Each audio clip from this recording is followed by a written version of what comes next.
موت بستر پہ بھی آ جایا کرتی ہے، لیکن جو میدانوں میں ڈٹ کے رہتے ہیں ان کو تاریخ ذرا زندہ رکھا کرتی ہے۔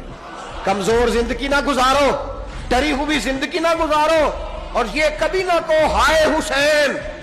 ہم ہائے حسین والے نہیں، ہم واہ حسین والے ہیں۔ ہمارے بزرگوں نے ہمیں یہ سبق دیا ہے، ہم نے کہنا ہے واہ حسین۔ کیا کمال کر دی امام علی مقام نے، واہ حسین، آپ کی عظمت پہ قربان۔